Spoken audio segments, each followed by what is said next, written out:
Hello everyone, I'm Gisela Paterno and welcome back to the channel. In this video, we will explore Haydn's second movement of his sonata in E minor, Hoboken 1634.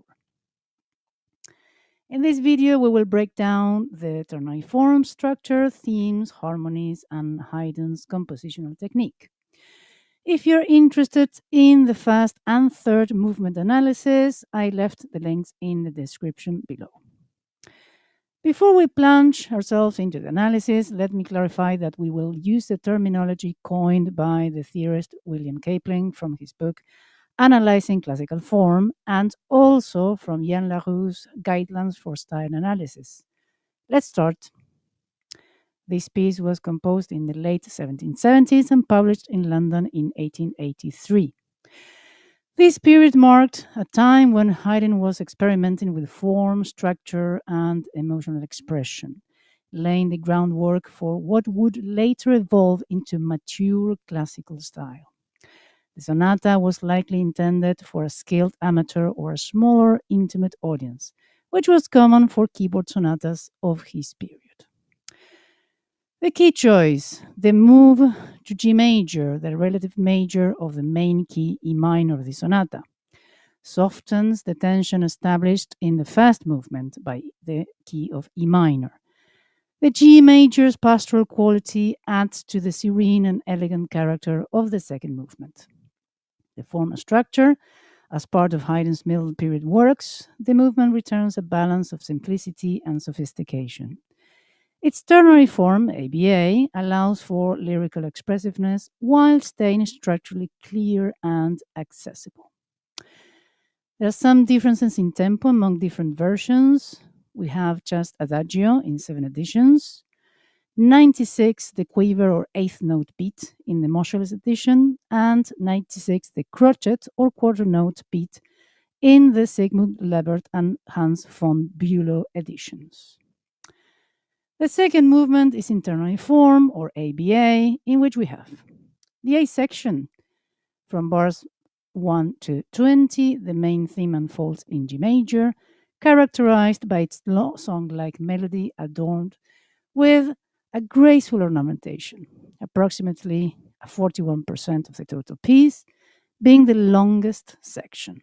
Then we have the B section, from bars 21 to 31. This contrasting middle section introduces a modulation to E minor, the relative minor of G major, the main key, providing a poignant contrast to the opening theme, being the shortest section with a 22, and finally, the A section in bars 32 to 49. The recapitulation brings back the main theme in G major, now with a subtle variation and added ornamentation, demonstrating Haydn's inventive approach to thematic restatement. The movement concludes with a deceptive cadence leading to a half cadence in E minor, seamlessly transitioning into the third movement with a 37% proportion of the total piece. Well, let's start with the breakdown.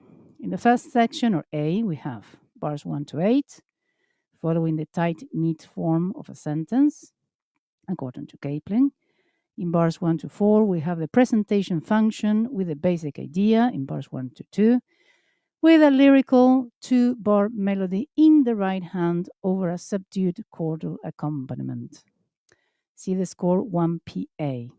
That's the basic idea. Then the repetition of the basic idea in bars 3 and 4, with a slight variation or slight restatement still in G major. See the score statement response. This 4-bar unit sets up the chief melodic material in a typical presentation fashion. A 2-bar idea repeated to establish thematic identity unfolded over a prolongational progression 1-5-5-1. In bars 5 to 8, we have the continuation and cadential function. Here, Haydn increases the surfaced rhythmic activity through a fragmentation of the basic idea 1PA, moving towards a cadence. In bars 7 to 8, we get a cadential progression that leads to a PAC, or perfect authentic cadence in G major in bar 8. These 4 bars fulfill the continuation and cadential functions in cape terminology. In bars 9 to 17, we have the contrasting middle section. From bars 9 to 14, there is a prolongational function. The basic idea is presented in bars 9 to 12. There is a new motif, or 1n, on G major, supported by a prolongational progression 1-5-5-1. The new motif is developed through an ornamented sequence in bars 13 and 14. A deceptive cadence, which means a resolution on the 6th degree of G major, the main key, occurs in bar 15, making the E minor in fast inversion the pivot chord to modulate to D major, dominant of G major, followed by a cadential 6-4. There is an evaded cadence in bar 18 that prolongs this section, that finally resolves in a PAC, or perfect authentic cadence, in bar 20 in D major. Also, this could be considered as a half cadence, or HC, becoming a retransition to repeat this first section A. We are now in the second, or B, section. In bars 21 to 24, Haydn starts with a presentation phrase stating the basic idea in bars 21 and 22. This is the developmental motif based on the main motif. We see 1S that is derived by 1P, A, in E minor, the relative minor of the main key. In bars 25 and 26, the secondary motif derived from 2PA, see bar 7, or 2S derived from 2P is presented in E major. Then we have the retransition from bars 27 to 31. An expanded cadential progression is used as a retransition to the A section in G major, finishing with a half cadence, or HC, in bar 31. We are entering the A prime section, or recapitulation. In bars 32 to 35, the presentation function opens with the basic idea in bars 32 and 33. A lyrical 2-bar melody in the right hand over a subdued chordal accompaniment, C score 1PA. Then, the repetition of the basic idea in bars 34 and 35 with a slightly varied restatement, still in G major. See the score statement response. This 4-bar unit sets up the chief melodic material in a typical presentation function. A 2-bar idea repeated to establish thematic identity. In bars 36 and 37, the continuation repeats the basic idea, or 1PB, an octave higher, moving towards a dominant of the dominant, an A7th, in bar 37, using a fragmentation, that is, using the dominant level from bar 34. In bars 38 and 39, a long ornamented passage starts on the dominant harmony of the main key, D major, increasing the rhythmic surface using the demisemiquavers, or 30-second notes, starting an expanded cadential progression in bar 39 until bar 42, in which Haydn resolves into a deceptive cadence on the 6th degree, extending the end of the second movement.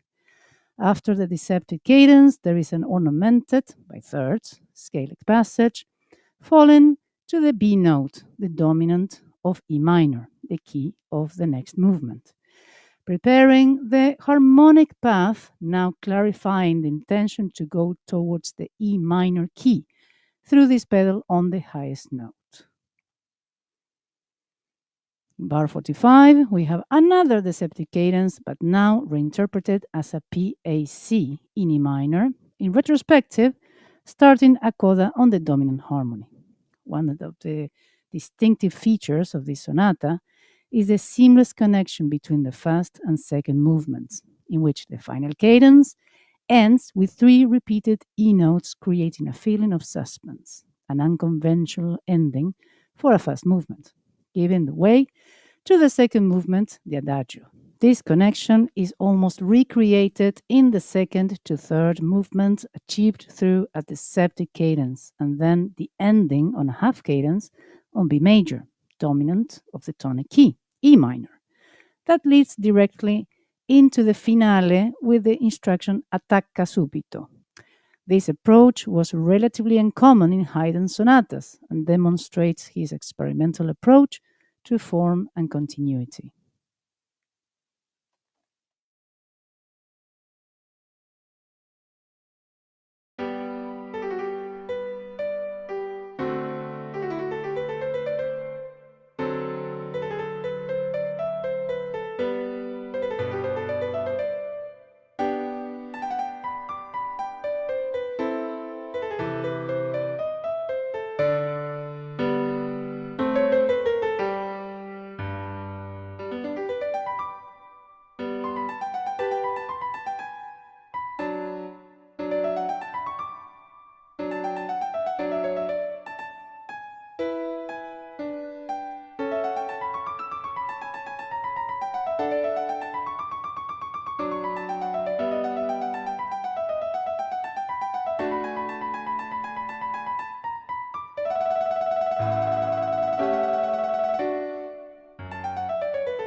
The second movement, Adagio of Haydn's Piano Sonata in E minor, Hoboken 1634, stands as a poignant interlude within the sonata's overall structure. Set in G major and structured in ternary form, this movement offers a lyrical contrast to the more turbulent outer movements. The main theme unfolds with graceful ornamentation, showcasing Haydn's melodic inventiveness. The contrasting middle section introduces a modulation to E minor, providing a poignant shift that adds emotional depth. The return of the main theme, now subtly varied, reaffirms the movement's serene character. Notably, the movement concludes with a deceptive cadence leading directly into the finale, a seamless transition that was relatively uncommon, as we said, in Haydn's sonatas. This innovative approach to movement connection demonstrates Haydn's experimental spirit and his mastery in creating a cohesive and expressive work. This is the end of the analysis, and I hope you find it useful. Let me know if you have doubts or if you have any specific piece you would like to be interested to be analyzed. Subscribe to stay tuned for more material coming.